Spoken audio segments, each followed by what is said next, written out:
him Donnie. You call him Donnie. Yes. I call him Mikey. And we call him Leonardo with blue cowboy. Oh, what's that name? Raffy. Raffy. What puppy is that? Raffy. Raffy. Welcome back. Today we are cleaning out the goat barn. The tools we're going to be using are the side-by-side. This blue log right trailer, that's my dad's. Very handy. It holds a lot. I don't know how well you can tell, but it holds a lot more than our Gorilla cart, which we use all the time. But I'm going to show you here what the barn looks like. So here we have in the barn, we did a deep litter method for over winter. This is very deep, but the problem is now it's like it's a floor. It's so compacted. So it's going to be a lot of work getting this out. We're going to remove this board here and use a pitchfork and a shovel. We'll load everything into here, and what we'll be putting back in, we won't be doing deep litter again, so we'll cover the floor, but this is what's left of it. I will have to show you over here. I just had a full load of these chips, and these are off of the Easton made firewood processor that we have over on Outdoors with the Morgans. If you don't know what I'm talking about, it's over there. You probably do though. A lot of the people that watch this channel watch that. And anyways, it makes this nice chips here.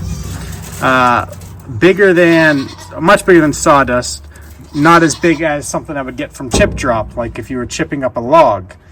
And I think this will make a great bedding in there. But I'll show you, I just took a full load over here. There's Luna. Kids are in the hammock. And I just took a full load. Luna likes to sleep over here under the trampoline. And so I spread that out. And it's really nice stuff. And it's nice even when it's wet, it doesn't get like real soppy, you know. So she'll like this. She's always sleeping under here during the day and sometimes at night. So yeah, so we'll put some in there and then we'll put the rest in the barn. All right, so there it is. I mean, very compacted. It's like a foot, you know, maybe a little more, but yeah, so we'll see how this goes getting it out. And the goats are very loud because they are ready for dinner because we're over here right now.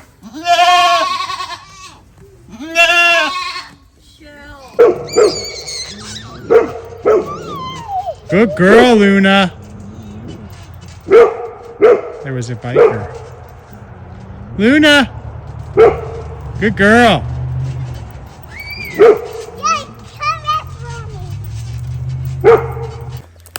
All right, it's going well. This is the second load. You can fit a lot in here. We're getting there. Really what I'm doing is just using a pitchfork, stabbing it, kind of pushing it. It's really not too hard. You just have to break it up because straw really clumps together. Using this nice red shovel here, scooping it in, and that's about it.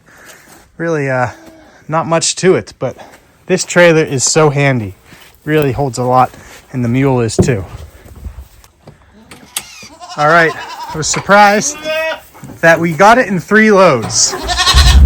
Here's where we are. Looks very different. And now we're gonna go empty this last load, which we're gonna put all of this in a big compost bin that I have coming tomorrow. One of those big round ones, a 500-gallon one. I have some compost bins I use out of pallets, but this isn't gonna fit. It's already full, so I'm thinking I will just put all of this in that, turn it occasionally, and that's what we'll do. And then we're gonna, after we dump this, we will go and get one more load of those nice shavings off of the firewood processor, bring it back, and fill this up in here. All right, we're gonna dump this last one here, and then we'll put this in the bin tomorrow when we get it. And we'll have to stir this up quite a bit, and we're gonna have to add a lot to it as well. I am no compost expert. I prefer the chicken compost. They turn it all day long with the wood chips that we have in their run, and I literally do nothing to that. This, however, is not finished, obviously, so we'll have to add to it, and yeah, so Excuse my voice, my allergies. This stuff's really messing me up. So if I sound like I got sick, that's what changed. So we're gonna do that, and yeah, we got some fencing here. I had an area I was killing off part of the lawn for a prairie meadow project, but actually think I'm gonna be doing something else with this area. I've got this really old maple here under these power lines that has just been through a lot, and that's gonna have to come out. But I have something else in mind here that I think I'm gonna do for next year, 2026. So 2025, I'll be preparing for it. I hope, we'll see. What I'm thinking I'm gonna do is put a hoop house here. And the reason is it gets full sunlight. We're under those power lines, like I said, so I can't do a whole lot under here anyways. It would be it would fit perfect is what I'm trying to say. And just need to level it out a little bit. And I think I'll move my whole tree operation in there. That's the goal. They're kind of expensive, so we'll see if I can get it set up and everything, you know, get everything bought in time this year, set up for next year. I really hope I can. Then I would have to critter proof it from all of the chipmunks and everything. But I think that's what we're gonna do. It's a great spot. I was just gonna turn this whole thing into a meadow, and the reason is there's so many cool native plants in here that are just awesome. Tons of flowers, everything. And I was thinking I would just combine it, but now I think this is actually a great spot. The backyard can then just be dedicated to the garden only. I'm kind of outgrowing that in the nursery, and I'd like to just move the nursery here in the front.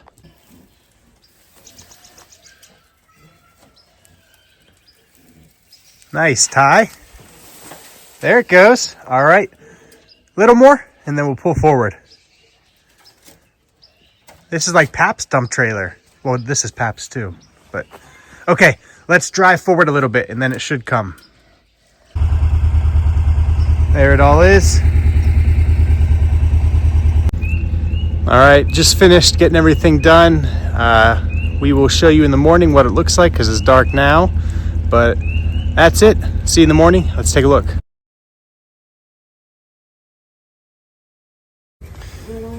Here it is the next morning. This is what it looks like. Much better. And yeah, we like it a lot. Luna likes it. So it's nice stuff, turned out well. That's just a little update on the goats. Some people ask how the goats are. They'd like to see more of the goats. So I figured I had something to do. I'd show you what I was doing while showing you the little goats over here. And a little bit of Luna too, who's just the best girl ever. We love her. We love her. So she's the best. And yeah, I think that's it. So I have a lot of videos I want to be making right now. I do want to show you one thing to look for if you have woods, depending where you live. But if you have woods and you want to get rid of invasives, here's a little tip. So at least in western Pennsylvania right now, nearly everything coming in the woods, on the trails, pretty much everything out in the woods that is green and leafing out first is an invasive. Now, I can't say that for everything, but in our area on this specific property, so far, every shrub or bush like this that's leafing out is. Right there, we have autumn olive. There is privet right here. Multiflora rose, Japanese barberry. That might even be multiflora rose right there. But anyways, there is a lot. So if you have woods, and like I said, it depends where you're at. Maybe if you're in the south, everything's probably coming in right now. So it's probably, you know, you're a little ahead of us. So maybe you already missed that window. But right now is always a great way to kind of get a scan of your property without having to look closely at everything, right? So if you have a side-by-side, if you walk your trails, you can kind of gauge like how bad it is, or you know, just kind of target specific areas. And that's what I've been doing. There's certain areas right now, things I killed last year, I'm seeing that have not come up yet, which is good. Other spots I'm seeing like, geez, I didn't realize it was that bad. And part of that is you don't realize how bad it is because when everything else is green, it doesn't look as bad. But right now, when the only things blooming, or I should say budding out, are invasives, it's easy to see how many you have. Like right over here on this end of the goat yard, all that green, those are all invasives. And so that's just something to keep in mind. There's a lot of things coming up off of the ground right now. Like we have a lot of ramps just this way. Allium trichocum, ramps, leeks, whatever you call them, that are up right now, and not invasive, obviously. They're native, but for the most part, a lot of the bushes, the shrubs, stuff like that are budding out in our area are invasive, and it helps me to get an idea of how bad things are. So that was a little tip I had. If you have property and you're in an area like this, maybe take a look and you'll see. And then, I'm not saying go kill it right now, right? Go and see what it is, and then you could mark it. And you could mark like, okay, whatever this specific plant is, it's over that whole hillside. Whereas maybe in like 3 months you wouldn't notice it because everything's green. You can go back and look at that thing and be like, oh, that's nasty multiflora rose. I don't want that. And so just a little management tip, I guess I had. But I think that's it. That's the goat barn. There's the goats. And we'll see you guys in the next video. Thanks.